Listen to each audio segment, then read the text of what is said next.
Hi there, welcome back to the breadboard. In the first two videos of this series we looked at configuring the PLCnext 2152 controller in readiness for using Opc Ua from a remote client.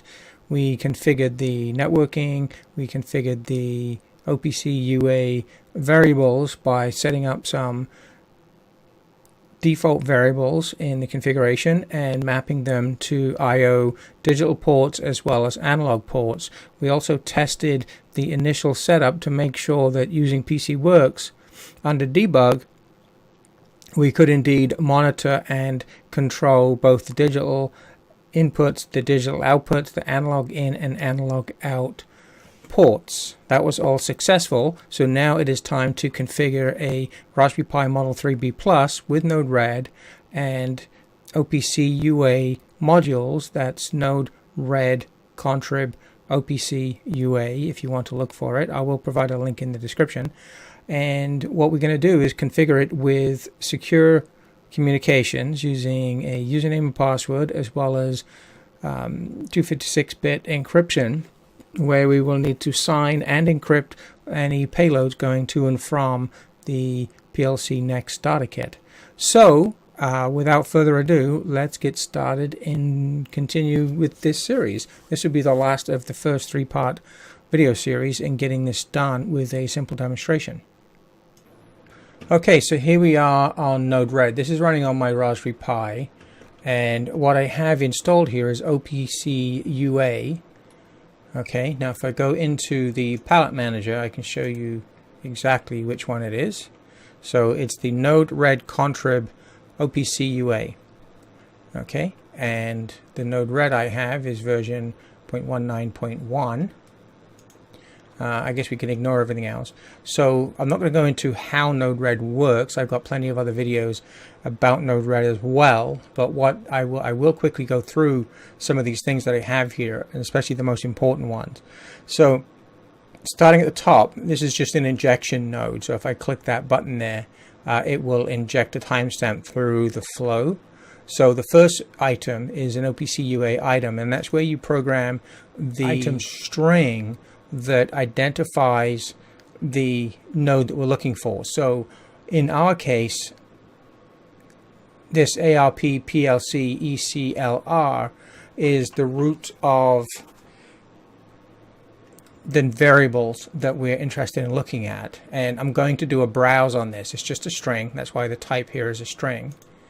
The Opc Ua client is where it actually sends the command out to the Opc Ua server, and then we get the answer back. And in here we configure an endpoint, and this is opc.tcp, and then the name, DNS name in this case, of the Opc Ua server, which is our 2152, and the port, which in this case is always standard at 4840. And if we go in and edit, I can show you the configuration. So here's the URL, which we just looked at, and as I mentioned earlier, the security is using encryption and also a username and password. So it's a strong encryption. It's base 256. We're signing and encrypting the messages, and we're also using authentication. So administrator with the administrator password. Now, normally you would, in production, as I said, you wouldn't use admin. You would configure a user specifically for doing this. Right now, I'm just more concerned in demonstrating how you get Opc Ua working rather than making it production ready. So that's the configuration we're using for all of these Opc Ua nodes. They're all doing different things. So what this one is going to do, as I said, is it's going to do a browse.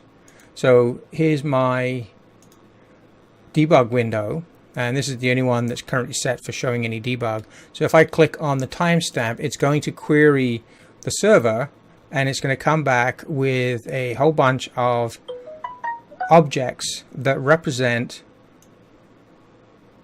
what we have exposed. So you can see here, a lot of these are, you'll be able to see these in here. So if we look at, include the system variables. So we have all of these we have the ones that I've configured, which are the default ones, and what there are, all of these are now showing up in this list. So what we're looking for is things like this one, analog in 1. So we haven't done anything specifically to expose it, except we have the Opc Ua all enabled. So there's analog in 1, analog in 2, output 1, output 2, and if we scroll down a little bit, we'll also see digital input 1, 2, output 1, output 2. So there's all our digital I/O and analog I/O in the browse, and here are the strings that we need to put in, like this one here, for digital input, so that we can actually query that node. Now, the first thing we're going to configure is the analog ones. So I already have those done. The digital ones are not done yet. So I'll show you how to do that after we've checked these ones. So I've got, let me just clear this off. Ignore this one, it's not connected at the moment. So we have a repeating timer, which is going to keep triggering these 3 flows every 5 seconds. And what these are doing is we are reading analog input 1, analog input 2, and this one is reading analog output 2. So we're just reading it back again. Just because it's an output doesn't mean you can't read it. And those are on every 5 seconds. Those are going to send out those commands. The client here is going to be doing reading. That's all it's doing. They're all configured the same way. All right, read, read, read. And then this bit of script, which is what is in this function block, is just dividing what comes back by 3000 decimal. And it's just truncating it to 2 decimal places. That's all it does, and puts it back in the payload. As you can see, that one does a 300 because I think that's the temperature. The potentiometer is doing a 3000 because that's converting it to volts. And the analog output is also doing a 3000 because it's outputting a voltage as well.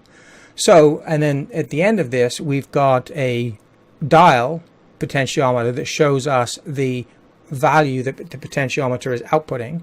We have another dial, graph, chart, gauge. That's the right word. We have another gauge for the temperature, and I've set the range from 0 to 100. And the potentiometer is set for 0 to 10 because it's voltages, remember. And the analog output one is also set 0 to 10 because that's what we have configured on the analog output module. So these 3 items are going to read from the 2152 using Opc Ua through an encrypted channel. These clients are then going to get the responses. They're going to pass them through the function block and then onto the gauges, these 3 here. This extra one down here, I have a slider which is configured to scroll anywhere from 0 to 30,000, which would represent 10 volts. Remember, it's divided by 3000 and it gives you the voltage in 1000 steps. So I could set pretty much any 100 millivolt steps or thereabout, something like that. And that's all it does, and it'll present a little slider for me. We'll have a look at the screen in a moment. These 2 buttons here, we'll just put 2 fixed values in if we want.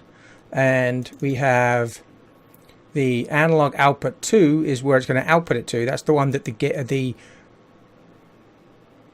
Lascar SGD28M is connected. And then it's going to be done with it. So it's just going to finish.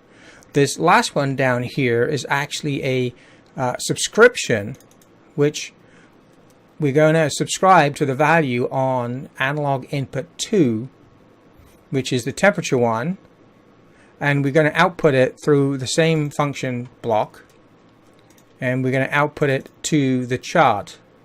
The chart is set for, well, basically nothing really. We're just given it a title, which is chart. And have I done anything else with this? No, I haven't. So it's just a basic chart. It'll automatically scale everything.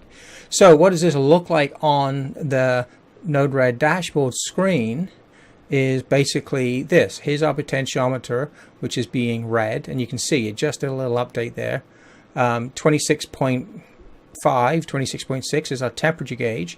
That's busy working away. Our analog output is set to exactly 5 right now. Here's the slider that we mentioned. And here is the chart, which has been gathering data now. I've had this running for a little while, so about 3 o'clock this afternoon till, sorry, it's not running right now because we just re-uploaded everything, so we stopped it. So there is no subscription going on. This one is automatically running because it's on that timer. So the subscriptions won't start until you initiate the subscription. So if I just shrink this down a little bit onto its own screen so that we can see it on its own. I want to be able to see both of these at the same time. Shrink these down, and I'll put we'll include the LASCAR DMM in this as well. So we don't need to watch the volts right now because that's our input. I'll go and twiddle the potentiometer in just a moment. It's in a different room right now to me. So let's go down here and we will click on this subscription. So we'll click on go. Now once it's done that, we should start seeing updates down here again. There we go. So it's just jumped to, this is now the current reading here. So 26.6, that's the temperature, and I'm not doing anything else. This is not configured for repeating, as you can see here. It's just a one shot when it first, sorry, not even a one shot. When it starts up, I have to literally hit the button. So you can see here, here's the values that we're reading. This is the equivalent temperature graph, and this is only reading once every 5 seconds. This is set to read, let me just have a look what I set it to, every half a second. So twice a second it is going to get an answer automatically from the 2152 through a subscription, which is kind of cool. Now I don't have to sit there polling it over time, which is obviously far more efficient. And you can set that down to a very low value. So you could get hundreds of samples a second being sent automatically to a listener and having them update charts or something like that on here.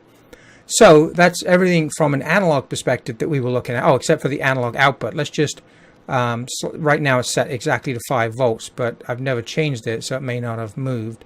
Let's take it down to 4, and hopefully the output will have updated as well. Okay, perhaps 2.32, not 4, 2.33, sorry. So let's just bump it back up again, and we should see the output go back up on the graph as well. It takes a second, it's only sampling once every 5 seconds. So we'll do that again. Give it a few seconds, there it goes, and then we'll take it right to the top. Oops. And then we go right up to 10. So we can go back to the middle, roughly. Okay, and all this while, the output is, the real output is going up and down as well. Now this is running on a Raspberry Pi Model 3B Plus using Node-Red and just these modules loaded. It's talking over a secure channel, very secure channel. So it's using encryption, it's using certificates, using a username and password to communicate with the PLC. So a lot of my examples I've done previously on previous videos, they've just been using Modbus or MQTT and not really using any strong security measures because it's just been for demonstration purposes. In this case, I wanted to show you how easy it is to make this work with a secure channel and have it integrated with some kind of HMI. In this case, it's a web-based HMI to get some useful data out of it and also be able to control things.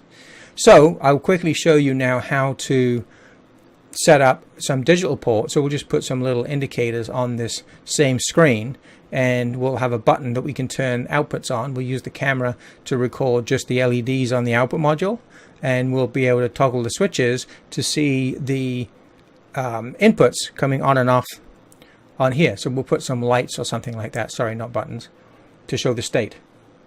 So I'll be right back. Okay, so I've set a camera up ready to record the front panel, including the switches and everything, so we can see what's going on in a moment. But on this side, on Node-Red, we need to add the subscription to the digital input port so we can constantly monitor them, and we'll also add a couple of buttons so that we can toggle the state of the 2 output ports from the computer screen. So what we need is a couple of buttons so we can toggle the 2 output ports.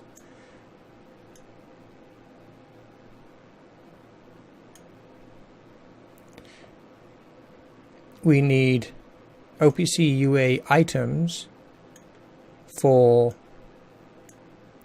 each of the port bits that we're going to use. So 2 for the outputs and 2 for the inputs.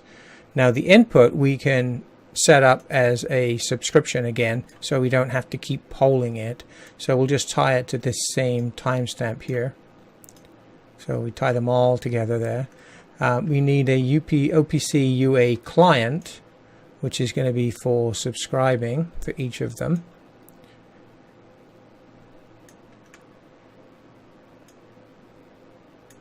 And let's just bring these down out the way so we have more room. Okay, and these are going to be wired through here, and these are going to be reading. So we're going to feed these to a, let's have a look. What have we got that can just show something simple? We can probably use a switch just to control the state of a switch with it.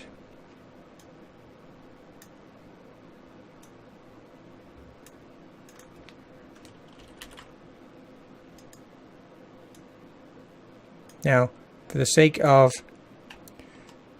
debugging this, let's put a debug port in here as well, just so we can see what's coming out of this client once we've set up the subscription. Now, the subscription we need will come from, we'll run the browse again,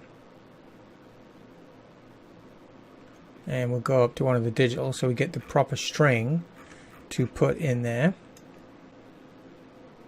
There's analog outs, digital ins. Okay, these are the digital ins here. So this is the string we need to put.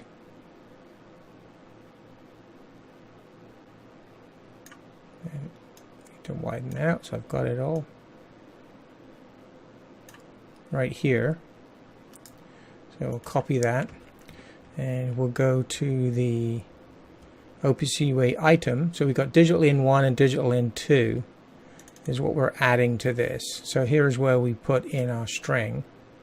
So that's in 1 and it's a boolean. So we'll go down here and put in boolean. That's all we need here. All right, so we just copied that directly, and we'll go to the next one. We'll say this one we'll modify and say in 2 because that's the only difference. So we've got number 2, and again it's a boolean.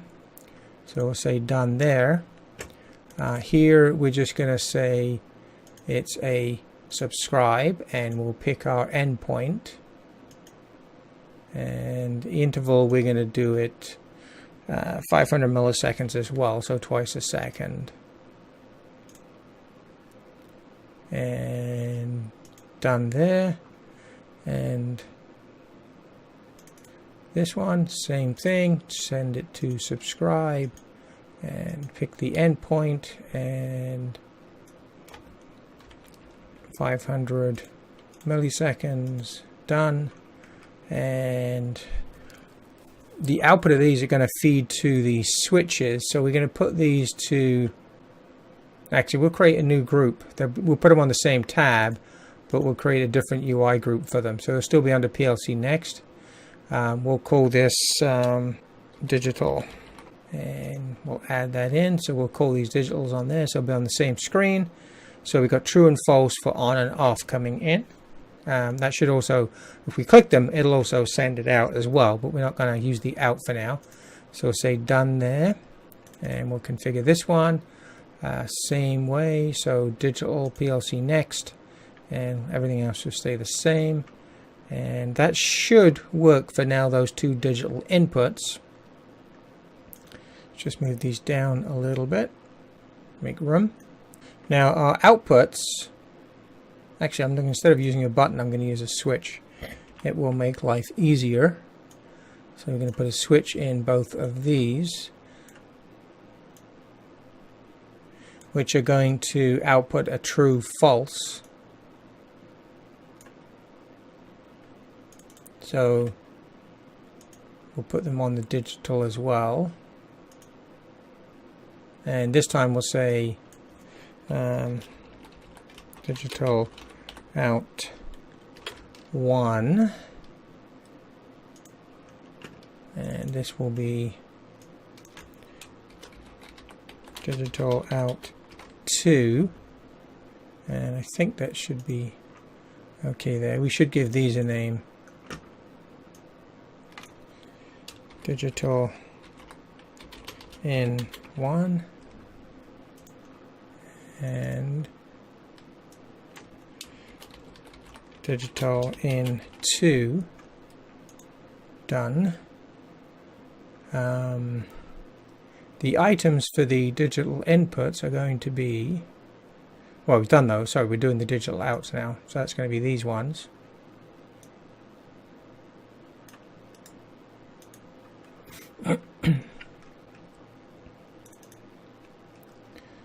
So we're going to paste in the string we want. The value is going to come through from the topic on, sorry, from the payload on digital out 1 and digital out 2. So say OK to that one, and this one, I'm going to do the same thing but make it 2. Oh, didn't set the type on those, that's what was missing. That's done. This one, we'll set the type to Boolean. Done. Make sure these are, so these are going to send true and false on the payload. We may have to change it to say something else, like a 1 and a 0 or something, but for now we'll leave it true or false. So those are done. Those are done. We need to send it to the Opc Ua client. So I'm just going to copy these. That way it will copy the parameters that are in them as well. All right. Now instead of subscribe, we're going to do a write. Everything else is the same. This one's going to be a write as well. So that's done. And we'll link these two. And we'll create another debug just so we can see if there's anything coming out of this at the end. And I think that's pretty much, well, theoretically, everything. These subscribes will change it so that they do a one-time inject once after 0.1 second, and then it will never repeat. So I'll just do it once on deployment, which would be fine. That'll automatically do the subscriptions. And I think that should work for everything now. Yeah, the top one is just the browsing. The second one we're not. Let's just get rid of that one. What was I doing in there? Oh, watching digital bits, so yeah. We'll just get rid of that out of the way, just to make more room. Move this up a little bit so everything is going to be on the screen. Okay, so now we're ready to deploy that. So hopefully that will work without any errors. We'll soon find out. So they're all starting to connect and subscribe. So these three have all done their subscriptions, which is great. Alright, so let's see what we have now on the UI, wherever it's gone. Okay, so here is the new screen. We can see all 4 digitals are reading off.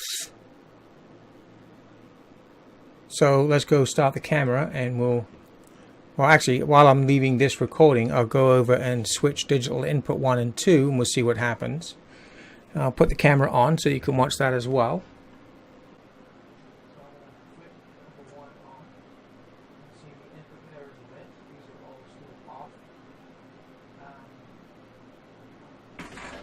And lo and behold, there is our digital input recorded nicely. So let's try and see if we can set the digital outputs. Well, let's see if there's any error messages came. No, nothing.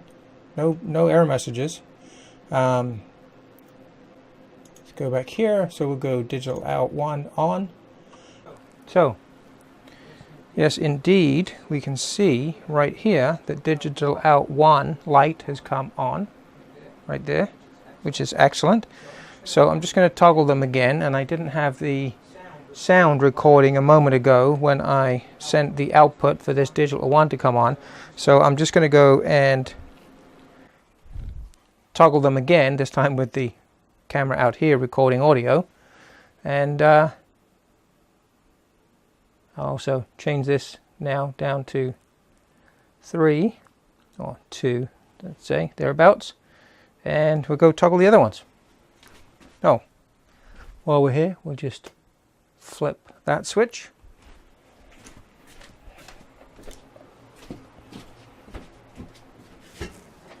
And we'll flip the digital out 2 switch on and off and on and off and on.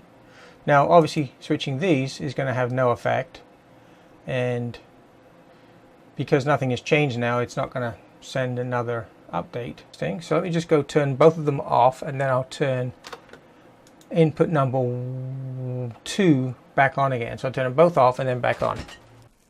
So both off, and then I'll turn number 2 back on. See if that's caught up. And there we go. So number 2 has now come back on. The outputs obviously have stayed on. Just turn them off again. And that's all nice. And you can see here the temperature, by the way, is crept up to what I was saying it was. The voltage is dropped down to roughly 2, which is where I twiddled it to. So it looks like all of our Opc Ua controls are working just nice. Now, if you've ever worked with Node-Red before, you'll know that we could actually configure this to be doing all sorts of workflows and analysis. You know, if we're reading this temperature, we could be outputting to a fan somewhere when it goes over a certain threshold using a ESP8266 and MQTT or something like that. So I will enhance this demonstration for something more complex in a separate video. For this video, I just wanted to show you how easy it is to get a whole bunch of Opc Ua parameters up and running and using a client to talk securely through to the 2152 controller using certificates, TLS communications, usernames and passwords, everything being really, really secure and yet very easy to use. Now, there's a couple of things I do want to point out with the Opc Ua modules in Node-Red. If I open up one of these and have a look inside, you can see here path to certificates. There is a self-signed certificate that's already loaded. You can use your own, and in a production environment you probably would generate your own certificates for self-signing, and you would just put them in a folder where the software can find them. This one is just using a default one that gets loaded up with the Opc Ua module when you load it into Node-Red. That's one thing. As I said here, the username and password, I'm using admin right now, should really be something different. Actually, that's probably a good thing to do right now because we're pretty much at the end of this video. So let me just reconfigure this to use, we'll create a brand new user and we'll try and set that up to work. So let's do that now. I'll go into the PCWorx. PCWorx? No, don't want PCWorx. That's all working fine. And you can see, by the way, these are all still updating and working as well. So we've got multiple things monitoring this right now. We need to be in the browser window. So that would be, in this case, 192.168.1.10. We'll just go straight to that.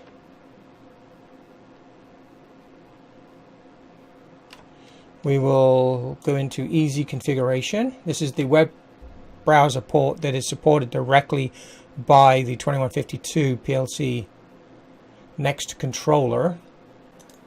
Okay, here we are. So we'll log in as admin, put in our password, click OK. All right, so we're back into the machine.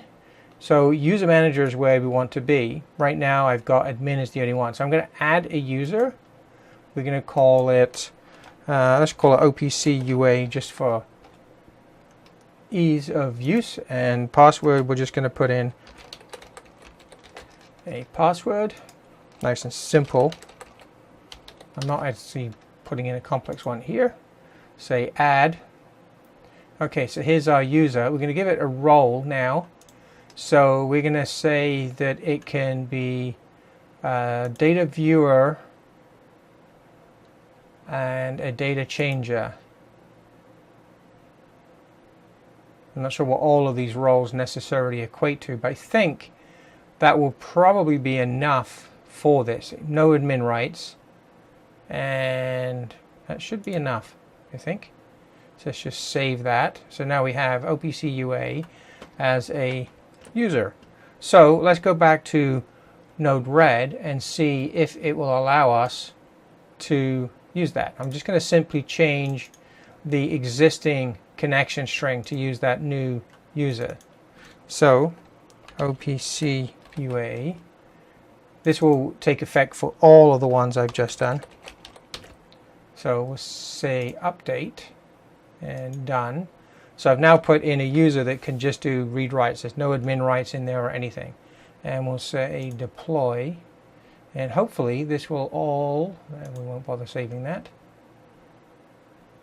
Start nope. Okay, the issue was rather simple. In the configuration, I had a lowercase Opc Ua. Of course, this is Linux and everything. Case matters. The username I created was using uppercase, so I just created it back as uppercase. Update, done, deployed, and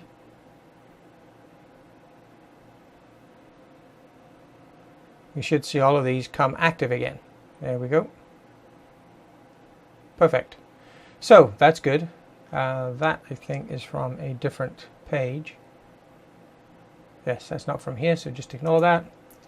I have a whole bunch of other things for different projects on here as well.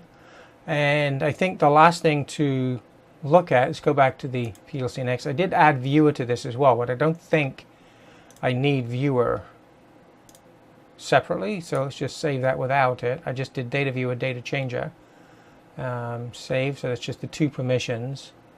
And let's just go back and try this again and see if it still reconnects without a problem.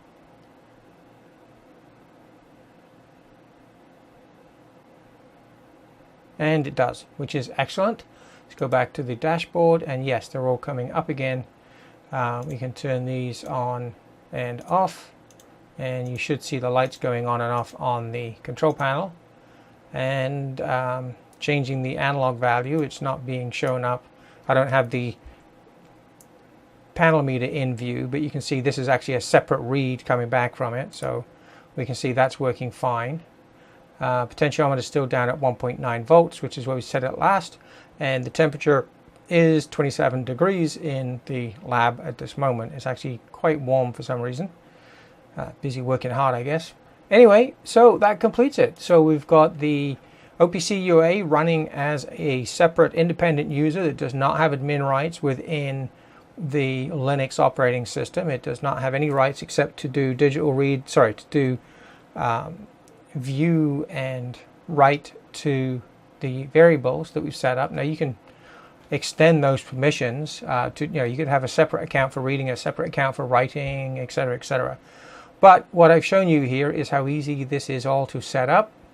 Shown you it working with Node-Red running on a separate box, in this case a Raspbian running on a Raspberry Pi 3B+, but any Raspberry Pi or other system that could load up Node-Red and these modules would work just as equally well, and they could be on opposite sides of the world without an issue. I've shown you how to do subscriptions, how to set up analog outputs and inputs, etc. So in the next video where we look at extending this, what we will do is we will add some code in PCWorx to do some more local operations on the 2152. We're not going to do it in this video, we'll make it a separate one. And we'll also extend the workflow under Node-Red. It's irrelevant that it's under a Raspberry Pi, it could be under anything. It could be running on a separate 2152. Maybe I'll set that up as well, so that we can have two 2152s running, one with Node-Red and one with the main application on it. so we could have a 2152 acting as a gateway. And then we will have it interacting with something like MQTT or Modbus devices and things, and turn some lights on and off, or maybe turn a fan on and off or something like that when the temperature goes above a certain point. We'll think of a few cool things. Anyway, I hope you'll like this video. I hope you'll give it a go yourself now. As you can see, very easy to configure and set up. Going back to my initial point at the beginning of the video, the most critical aspect is getting the certificate to work properly, which involves synchronizing the date, time, and time zone between the client and the server. To get the server, i.e. the 2152, to accept the time zone change, you do need to enable the root user by setting a password for it. That's all in my previous video. I will provide links to the devices that I've been using here and any documents in the description, and I hope to see you soon in the next video. If you enjoyed it, give it a thumbs up. If you didn't, well, don't, but hopefully you learned something. Bye.